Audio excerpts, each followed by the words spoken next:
Welcome to the Purpose Driven Executive Podcast, where we help you go from making your work your life to making your life work. We share true stories, interviews, and experiences that will help you, the hero, in your quest for passion and purpose. Higher purpose, higher productivity. This is the Purpose Driven Executive Podcast.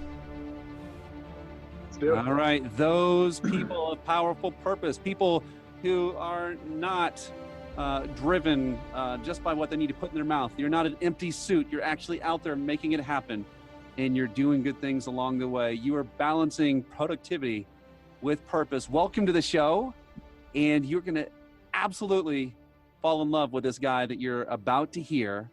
He is actually one of the things that caught my attention was something on his LinkedIn profile as we skirted in and out of his city. I never got to meet him in person, but we've met since.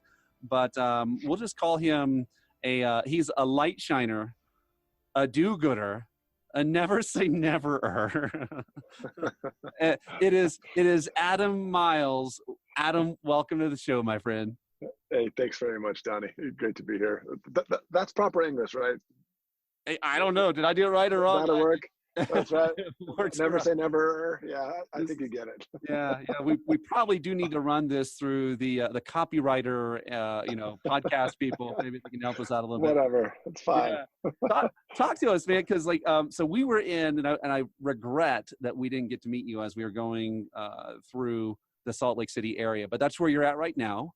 And Yep. you're doing some things. That's not where you've always been. Man, let's just go right and let's cut to the chase.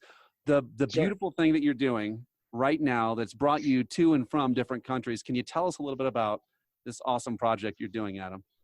Sure. So Refugee Soccer is the name of my social impact venture. Started it 11, 12 years ago, not as Refugee Soccer, but as a guy. I was working as a stockbroker there back in the Bay Area. Met a guy at church. He was a political asylee. He was on a death list in Central African Republic, and he fled to America. I happened to have the chance to meet him. He had just learned enough English that I was able to ask him about his kids. And I've told this story 100 times, and I choke up every single time. But he and I have the same. We have kids the same age. In fact, at the time my son was 2 years old. He's 15 now, and in fact, as soon as we get off of this, I'm going to go watch him wrestle. And I remember that moment when I met this man, Joaquin Fayani is his name. And he had spoken enough English to tell me that he had a 2-year-old daughter at the time, that he hadn't seen her for 18 months. And he did not know if let alone when he would ever see his daughter. And it was one of those moments that I really, Donnie, I think we all have. And the question is, what do we do with those? But this moment where I said, I'm gonna. Well, the tears have already started, man. But I will. As soon as we're done talking, I'm gonna go home and I'm gonna see my little boy. And this man is gonna go home to a very rough neighborhood out in Pittsburgh. Is where they live, Pittsburgh, California, and not knowing when he's ever gonna see his daughter again. And I thought there's something fundamentally wrong about that. I didn't do anything wrong, but I thought here's a chance to do something right. And so I said to Joaquin in that moment, I said, I will help you get your kids here. He had 5 other kids and a wife. And about a year and a half later, we were able to bring him over here and to the Bay Area. And that was a long time ago. That kicked off everything that we now do with what we call Refugee Soccer. And so there's a lot of history over 12, 13 years. I won't right. dive into that. But the point is that I want to go into Refugee Soccer because I think it's amazing, and not just the mission, but the purpose. But talk to me about because it's not like this wasn't even anything in your brain at that point. You met this awesome guy. I love that what you said. Like, here's a chance to do something right. Yeah. And for you, like, how did your life pivot? Because you were at that time, were you a stockbroker? Where were you at? And how did you pivot from that? Yeah, stockbroker. I was making a pretty good amount of money at the time. I had a bunch of frequent flyer miles, and that's kind of how we used to come in and add in some fundraising of friends to get the whole family over here. But I just, look, I grew up, quote unquote, very, very middle class in a very wealthy part of the East Bay in California. And we were always, I was wearing tough skirts and not the Izod shirts, I don't know what they were, the Fox shirts from JCPenney or something. And so money was always really important to me. And one of my mentors, I ran into him the other day, actually, just coincidentally, but I love him to death. And he was a stockbroker, worked for Goldman Sachs, worked for Robert Stevens. So he was making a ton of money. I was like, I want to do that. I want to figure out how I make a ton of money.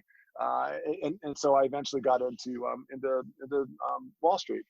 But I will tell you that while money is great and the lack of it sucks, I get that. I get that firsthand. There's just so much more. And to me, it is absolutely a means to an end. And I think a lot of us, we, at least at times in our life, or maybe permanently, I hope that's not the case, but we get stuck with, well, I got to make this and that somehow. If I make X amount of money, that will make me happy. So I basically, from that moment that I managed Joaquin, a couple years later, I had a chance to go to Africa. And we're just with a friend on Facebook, and so I went. And it was in that first village that we visited. And we were just tagging. My daughter and I were just tagging along on this trip. But this little boy came up and said, "Hey, do you have a soccer ball?" And I'm like, "Dude, I barely have my visa to be here. I wish I did." I didn't actually say that to him. I don't think he would have understood me. But I said, but it was one of those other moments where I just said, you know what? I'll come back. I'll be back, and I will bring my 12-year-old daughter who loves soccer and would love you guys and wants to do good in the world. And so, look, I don't have some huge foundation or some big bucket of money that I'm not sure what to do with, but I just want to bequeath to the world and make the world a better place. I do have that desire to make the world a better place. And so where that is stronger than my pockets are deep. And so I figured out a way to make that happen. And 9 months later, really under the leadership of my 12-year-old daughter, who was a goalie, we did what's called Save-a-thon for Africa. Every goal she would save, people would pledge money, and she raised $5,000, and we delivered 100 soccer balls 9 months after I promised that kid I would, which was way faster than I thought we could. Kind of surprised myself, and that kicked off Refugee Soccer, where I've been back to Nigeria, West Africa. Yes, Nigeria. I know I was not invited by a prince or a king for $3 million via some random email, but I'm waiting for that guy. I have seen a couple of those guys, but still no $3 million. But we've been back, and just to be able to use the world sport. In the U.S., soccer is sort of a second tier sport still, right? But behind basketball, football, and baseball, and that's great. Sure. But I think most people are starting to realize around the world, it is all about soccer.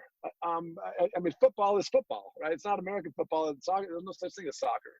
So to use that tremendously attractive tool, I'll say, that appeal to engage kids who have literally nothing, has really been an incredibly rewarding venture for me personally and for my family. And so what we did about 3 years ago, going through some financial struggles. I've been through a divorce, and it just got really rough, and really almost impossible to be going to Africa, just the cost and the time and all that stuff. And so I started looking around Salt Lake and realized there's 60,000 refugees, largely from Africa, in our backyard. Why don't we use soccer to try and bridge a growing gap between refugees and what's commonly known as the mainstream community? And let's start something called Refugee Soccer, and that's what we've been doing since then. Hey, thanks for being someone who is on this journey of purpose with me. And I am with you, my friend, and I've got something for you. Have you ever been moving towards purpose and sometimes it just looks like a big mess? Sure you have. We all have. And the reality is we're usually not going to get to a destination unless we have a roadmap. And that's exactly what I've created. If you will go to purposedrivenexecutive.com, you can get it for free. And this is the culmination of all of my studies, all of my coaching, all of even my own personal living. And I've created a very visual, very easy way for you to map out your purpose. This is for you. This is for people you're leading. This is for your family. Go on over right now, purposedrivenexecutive.com, and get your free map of purpose. Wow, and it's interesting as you're saying that. By the way, I'm so inspired, man, of how you actually were able to team up with your children. Yeah, it was fun. That to me is golly, I've got fireworks going off in my brain. I'm like, man, what Good. how can I do something like that? That's so cool. Yes, good. And, Thank and- you. and it's Been a interesting, by the pleasure. way, you mentioned like the refugee community. I wasn't even thinking in that Yeah. direction, but we were Mhm. in Maine, Uh-huh. Lewiston, in a place called Lewiston, Maine. There is a huge Somalian refugee community, Mhm. and I was blown away at Maine was one of the friendliest states that we'd ever been to, but Mhm. but looking at the community, it was pretty apparent that I wouldn't say that. I mean, they were welcome. They just weren't really a part. There was no integration, Yeah. and there was no Yes. Yeah. understanding from one side to the other. You know, from the regular Mainers to the Somalians, or Yeah. vice versa. And Yes. so you're using soccer as a way to connect Yes. and Exactly. join people. All right. So tell us about That's right. refugee soccer today, man. What does it do? What like yeah, just share with it like what Sure. does it do here in abroad? Yeah. So I think the lack of integration really it falls on the responsibility of both sides. I've lived in Japan multiple years of my life. I speak Japanese fluently. Not that that matters right now, but I was really into Japan. And as a foreign family living in Japan, our inclination was to sort of gather with other gaiji and other foreigners and sort of to keep the comforts of what we knew, you know. And you can almost do that, and we broke out of that, and because I speak the language, and so my kids started to speak the language, and it was a great opportunity for us. But having had that experience, I realized that you have to fight that human nature of, I'm unfamiliar with these people. I don't really speak the language. Maybe I don't understand the religion, if that's part of your life, whatever. And so you can kind of close yourself off. And I think that refugee families understandably feel that way. And it's not their fault. I don't think it's intentional at all, honestly. So refugee soccer though is this really sort of safe way to throw a bunch of generally in Utah it's a bunch of white kids, okay, the mainstream kids, That is throw so them on a true. field, right? That's very true. They're like Clorox white. Yeah. Yeah. Exactly, right. So and Christian slash Mormon. And you have a lot of Muslim folks that are here, almost always different skin color, but both sides love the game, and so we started by doing these exhibition matches, and I had sort of this ragtag team of what we called them the Somali Stars. They also happen to be Somalian, and they started to play against these teams, and the mainstream teams loved playing with these kids because it's a different style, right? And so some of these kids are starting to make friends, and just the interaction has been super positive. We had this same team actually was taken into a mainstream club called Cottonwood FC. They just embraced them, and it was fantastic. And then we failed. Um, I'm trying. Before I said that, I was like, I wish there was a way I could spin this so that it would just be, oh, it's so successful and so great. It has been great, and it will be great again. But we failed because the refugee boys, the parental support is basically non-existent, because the parents because they don't go to school, they can actually shelter themselves off from their communities. Again, I don't think they do this intentionally. It's certainly not meant to be disrespectful or whatever. It's just they're comfortable, like my family was in Japan. Kind of human nature. We'd sit around, eat spaghetti, and speak English, and watch videotapes. This is a long time ago. Videotapes of Friends or something, or ER, and not really think much. We should probably be out associating with the Japanese people. We did that eventually, but it takes a while to get there. So anyway, so these boys they didn't have rides to get places, and so we kind of had to disband the team because the boys I think it became too much for them. But so I'm sort of in reboot mode, to try and figure out how do we re-engage these kids in a way that we can set up programs where they will show up, and they will actively participate, and that they will progress in their education and in their sports, potential sports careers at college and beyond that. So we really are honestly kind of in reboot mode here domestically. I'll tell you briefly, overseas, I started a project under refugee soccer, gosh, almost 2 years ago exactly. In fact, very briefly, Borno, Northeast Nigeria, where I've spent a lot of time in Nigeria, not in the Northeast, mind you. Yeah, that's where Boko Haram operates. Yeah, tell us about that region, man, because I wasn't familiar before you talked to me about it. Yeah, so let's just put it this way. So Boko Haram, who I think most people have probably heard of, and a couple of years ago it flared up, actually 3 or 4 years ago it flared up, where the Chibok girls were, almost 300 girls were kidnapped by Boko Haram, and they just basically disappeared. And even Michelle Obama had the hashtag Bring Back Our Girls. So it was actually, that happened 3 weeks after my daughter and her entire soccer team, we took them over there for some tournaments or for some games against the local teams. Thankfully, it happened after we left, because otherwise I'm sure we wouldn't have been able to go. The parents would have said no. And it was 600 miles away from us. But the bottom line is, Boko Haram has actually been called deadlier than ISIS. And they just savagely kill people, kids, indiscriminately. They raise these villages, and so you've got a refugee, what they call an internal refugee or an IDP, internally displaced person. You have an IDP crisis in Northeast Nigeria, which we don't hear about very much anymore. But the problem is very real. There's hundreds of thousands of kids that are severely malnourished because they can't get food. You can't get aid workers to where some of these kids are, and where these camps are set up. So long story, a little bit longer, Donnie, is I came up with this idea that I can't sit back. I just couldn't sit back and watch this happen, knowing what I know in Nigeria, knowing people that I know there, having been there myself, and frankly, having a love for the people and the culture there. I got to do something. And so, since soccer is my thing, I started a campaign called Bells for Borno. And again, Borno is like a state in Northeast Nigeria, where it's really the epicenter of Boko Haram activities and the crisis. And so we raised through actually I used an Eagle Scout here in Utah who helped a lot, raised enough money to buy 100 indestructible soccer balls from a company called One World Play Project.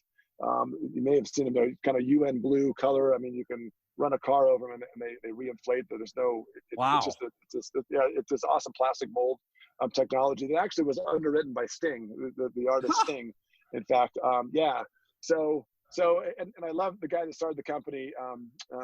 Last name is Jernigan. I forgot. I think it's Mark. Maybe I haven't met him, but he basically, the story is he was watching a UNICEF commercial, and he watched these kids playing soccer with balled up surgical gloves or medical gloves from like Doctors Without Borders in their village. They were playing soccer with that, or duct tape, or anything they could find. And he said, I want to build a ball that lasts as long as the hopes and dreams of these kids. And wow. So he's done that. So I have 100 soccer balls. They're actually we got refugee what do I call them? Life jacket orange. Soccer balls. I've got 100 of them sitting in my garage. If anybody wants to help, with security measures in place, we got to raise about $15,000 to $20,000 to get those balls delivered. I do it for less, but I'm not sure my board will. I just can't tell my board until I'm back safely. But I would do it for less. But the idea is to take these 100 balls with a couple of brave volunteers that want to go with me. You pay your own way, right? But come with me and go hand these things out in IDP camps in Nigeria. And the message behind it is, we could throw them in a box and spend, I don't know, $1,000 whatever, ship them over there. But it's not. It's about the connection. It's about, hey, we've come 9,000 miles, 8,000 miles, whatever it is. We spent all this time, effort. We've taken on the risk of being here with you to make sure that someone actually cares about you, and the benefits of soccer and sport and endorphins and just being busy instead of just living this miserable, horrible life in a refugee camp for who knows how long. That's the secret sauce. That is where we make an actual impact. And the coolest thing, and I'll shut up here, Don. I know I'm on a roll or I'm on a ramble. I'm not sure which it is. Brother, kick it, man. You're lighting on fire. Okay. Don't stop. Okay. Can you feel it? But the key is that is that when you, every single time I've served anybody, whether it's part of refugee soccer or not, I have always benefited more than that person I've tried to help. I know that I have. And 99% of the time people are so grateful. And, oh, thank you, Adam, and this and that. And I'm like, you know what? Like that's great. And I appreciate them saying nice things, but I don't care about that. I just care about knowing that I'm reaching my full potential, hopefully, or I'm getting closer, I should say, to reaching my full potential as a human. In giving, I don't, like I said, I don't have a big bucket of money. It's not about money. It's about effort. It's about focus. It's about attention. And when I do that, I feel much better. So it's kind of this dirty little secret. I hope don't tell anybody. Okay, I hope lots of people are listening, but I hope I don't tell anybody. That's the dirty little secret about this, right? It's like, oh, you're trying to help all these people. I think I'm just kind of trying to help me, honestly, by helping other people, and I'm okay with that. Man, I mean, you hit on something that's actually, Adam, that I believe to be true, man, and I think that. I think that when you're doing what you're supposed to be doing, that it does take effort. It does take concentration. It does take work. It takes those things from you.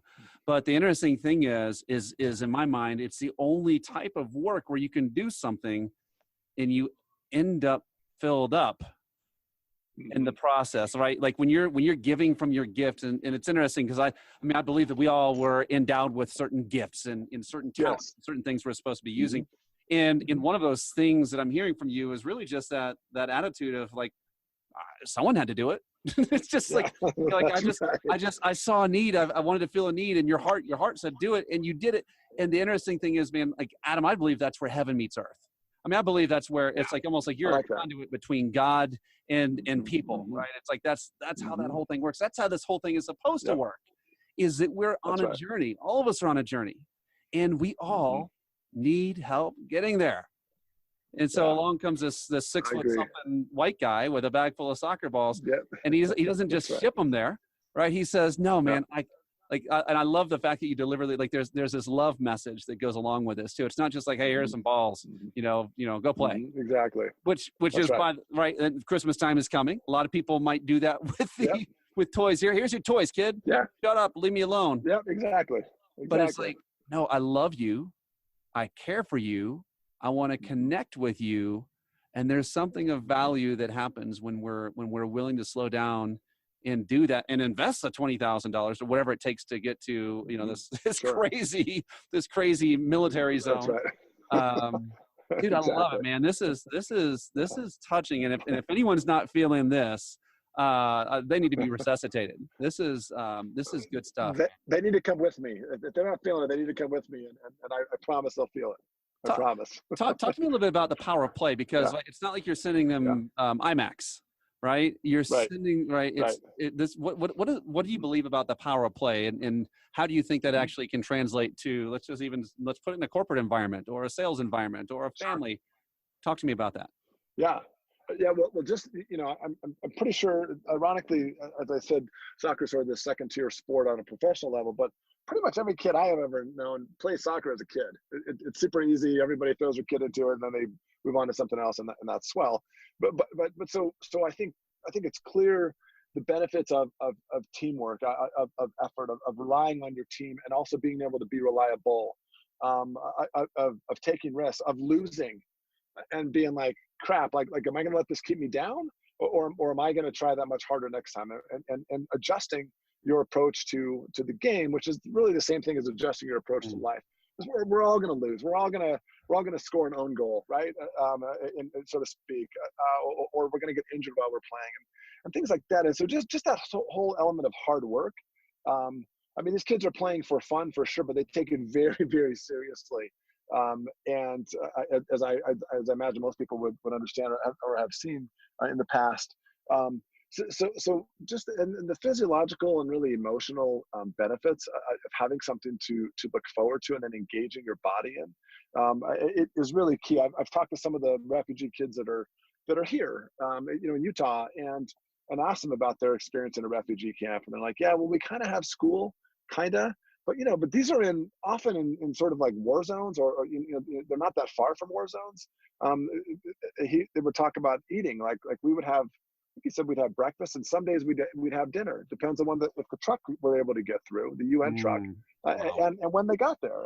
And I just, when you kind of think about that for a second, it blows my mind to think about. We had breakfast. Almost always we'd have breakfast, and then, but not knowing if you're going to have dinner for sure or not. I mean, that's just not a situation that I think any of us live with every day It's of not a our reality. life. Yeah. Yeah, it's just not. And knowing that the vast majority of people in refugee camps never leave refugee camps, and they certainly never get relocated to the U.S. And so I view the refugees that are here. There's been a lot of political discourse, about it and debate, and I don't really care about that, like whatever. But the reality is, the people that are here they are incredibly lucky, and they're incredibly rare, actually, when you compare that to the vast majority of refugees that never ever leave. So the idea of taking soccer to them, take a tool. The One World Play Project company that we bought the balls from, they say that one ball impacts 30 kids. So these 100 balls is going to help us impact 3,000 kids. It's probably a little bit more, whatever. But we're trying to share that with those kids and giving them something to do. And by having indestructible balls, it'd be fun to actually put like a GPS tracker on the ball or something, or like a little camera or something, to kind of see what actually happens to the balls. But there's a much better chance of those balls lasting than the balls we took over on our first trip, which were inflatable, and you got to have a needle, and you got to have a pump, and et cetera. It said the leather wears off, et cetera. So this is the kind of thing that we think will make a lasting impact on these kids, on these refugee camps, and give them something to do instead of sitting around worrying about how much their life sucks and will they ever actually leave this godforsaken place. Dude, that is, yeah. Wow. And even the power of play, right? That's something that we're all born with. Now you get past, a certain age, and some of us forget how to do it. And it's almost like it's like safe to fail in that world. Yeah. And, in like, as you get older, for whatever reason, it's like as adults, it feels like there's this hardened concrete around us that we don't want to fail. We can't fall. We're going to break if we do. Yes. And, I think hopefully it's something we can listen to and pull from, because I think there's power in play. And all studies show that we learn better. Our brain is more activated. Our life is more balanced. We're happier when there's play. And that's in the home. It's in your marriage. It's in your workplace. And, dude, that's so cool that you're opening the doors to this in refugee camps. And with all the political discourse that's out there, these are people. Like, at the end of the day, these are people, and they're future decision makers of big things too. And so I just love the impact. Exactly right. Sorry, let me just say one thing real quick, Tony. I think these are people, and refugees want exactly what you and I want. Yes. And that is just, we just want some semblance of stability, hope, and happiness. Like that's it. Like you can't quantify it. It's not about a car. It's not about a house. It's not about size of your income. They just want that. And they're coming from places where that just doesn't exist. So when they get to America, the chance to try and engage in something like that, and we have a chance to help them do that, I think is a tremendous opportunity. Come on. And it's never like, if you're always reaching up, and I don't mean up in terms of levels of people. I'm just saying, like, in terms of where are people functioning on that Maslow's hierarchy of needs, right? I mean, these are purpose-driven executives. We're talking about people who are, we're going after life actualization, which I think is important as well. But we're talking now people who are at the base level. They don't know if they're going to have food and shelter, and being able to be something for people who couldn't be that for themselves. I think it's outstanding. I think it's phenomenal. Tell me this, man. Like, and I'm not 100% clear. Like, did your professional career turn towards that 100%, or do you still function as a consultant, or like, how does that work? Because there has to be some sort of balance, right, between the dream and you gotta live and do those things too. That's a great question. So I'll just be candid, right? So I like I said, I was making a lot of money in Wall Street, but just feeling like my soul was being sucked right out of me. I didn't do anything wrong, but making rich people richer, that's fine. But that's just not something that was fulfilling me. And so for a while, that was the means to my end of making an impact in Africa and in refugee communities here. But I finally just left. I said I can't do this anymore. And yes, it helped. Don't think I'm some great guy because I'm really not. But I left partially because my business was grinding to a halt. They stopped doing business in Japan. A number of my firms I was working for. So I was at a crossroads. Right, I'm 50 years old. I'm calling it my midlife crisis, whatever. But it has not been a pleasant financial journey the last couple of years. I'll just put it that way. But like, I don't care anymore. Yeah, I got to keep the lights on. I got to keep making my support payments, so I stay out of jail post divorce. Okay, and I'm not kidding. I'm not kidding when I say that. So that's fine. So I have pivoted. I have hacked my way. I've hustled to make sure that I've got enough to pay for the necessities of life, including those all important support payments, and that's great. But also where do I live, and just having food, etc. So I've gotten more creative with fundraising. I think we built up enough credibility in what we've done and our accomplishments that people go, okay, this guy isn't just some fly by night venture. He actually is doing what he says he's going to do, which, by the way, it is absolutely key to me. Sometimes it takes a little longer, and it can look like you're not doing what you say you're going to do. Mind you, and that's a whole other topic, I think, for another day maybe. But that's where I have had to. I do freelance consulting now, and it's been a while to kind of grind it out and get it to a point where I can start to actually get above water financially. But I've gotten there, and part of that is just the hierarchy of needs right there, and meeting those needs. But the other part of it is I do have a longer term vision that I want to do the social impact work full time.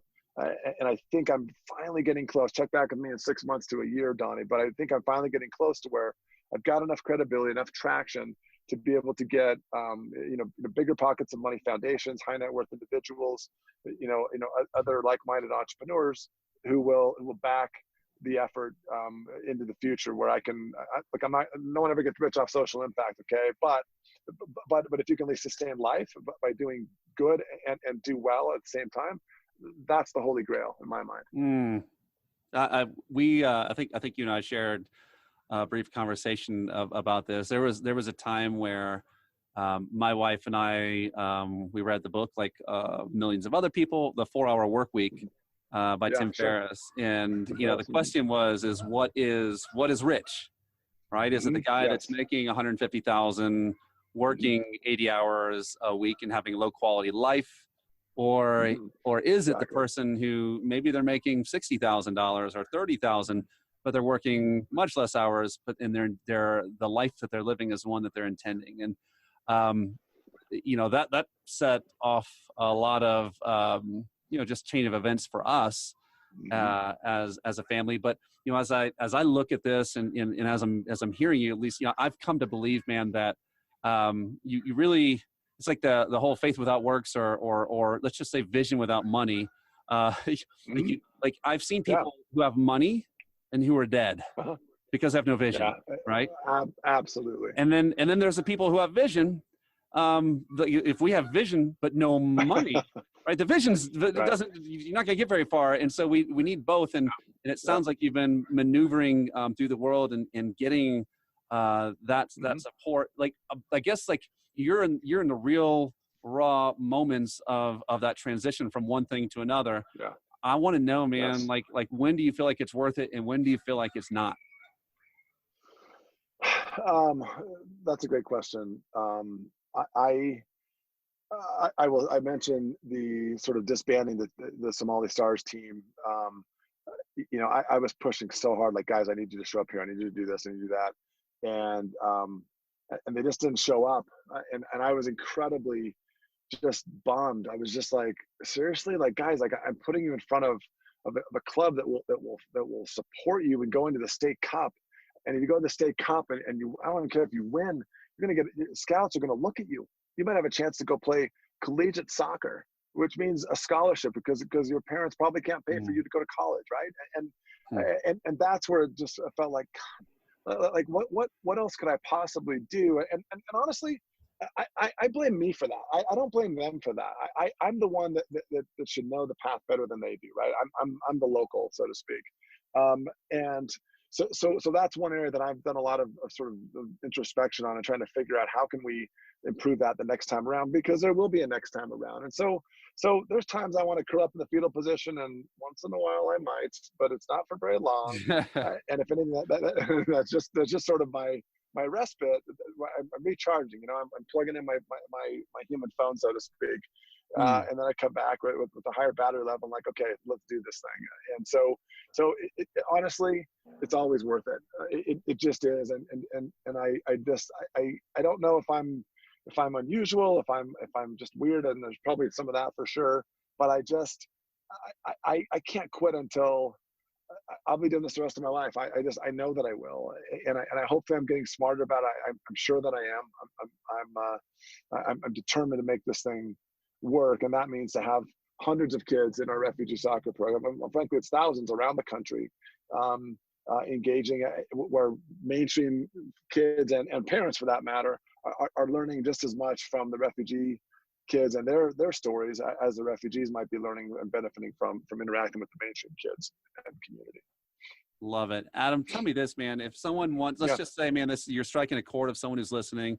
Maybe there's someone who wants to get involved with effort, right? If they're maybe in your geographic area, or maybe they're like, you know what, I know who I can connect you with, or maybe they're like, I want to dump boatloads of cash on you. Like like where can we find you, man? Sure. So it's really simple. I was actually surprised that this URL was available. refugeesoccer.org. .com works too. It'll just direct you to the .org site, but refugeesoccer.org is our site. I'm hacking my way through, kind of revamping it right now, but it's up and running. You can see some of our past stories and what's going on. Very shortly, I'll be, I mean, like this weekend. Who knows whenever this thing will air, Don? It doesn't matter. But by the time people hear it, the site will be up where you can go and actually. I've had 40 professional soccer players here from the women's professional team here in Utah, the Utah Royals, sign these balls, and I've got 60 more to go get signed. But the idea is that these professional players have signed one ball, and I'm going to sell for 10 to 15 bucks panels right all around the ball. And so we figure we can raise about $150 to $200 per ball, just by simply being on the same ball as a U.S. women's national team player or as a professional soccer player. And we'll sign your name for you after you've bought the panel, and then that way when we go and deliver this ball to these kids in these refugee camps, it's not just me. Yeah, it's not just me handing the ball. It's the 20 people who paid $10 to be on the ball with the professional soccer player, and the kids, and to make that clear to them, like there are hundreds of people behind whoever shows up with me in Nigeria. So hundreds of people behind that say, we actually care about you guys. Take this ball and go make something more of your life. And that to me is what a tremendous opportunity to really make an impact. It's a word we throw around all the time, but I'm not, other than, I don't know. I just think something that will last them for their youth lives living in these camps, I think is something we can all feel incredibly good about. So refugeesoccer.org is the website to go to. refugeesoccer.org. And my friend, I've got to commend you for, sticking your neck out on sounds like on a continual basis, right? And even doing something that's not comfortable, but it's right. And I believe, man, you're gonna be joined by other gifts that are inside of people and other ideas, and that you're the main ingredient, but other people are going to come alongside and, maybe put a little bit more pepper in the gumbo. And thank you for sticking to it. It's like that locomotive, right? That it's moving forward and it's not going to stop, but it's like, man, the more and more steam that thing gets, it becomes an unstoppable force. Like that's who I'm talking to with Adam Miles, the do-gooder. What else was it? Light shiner. Light shiner. Never say never. Never say never. That's right.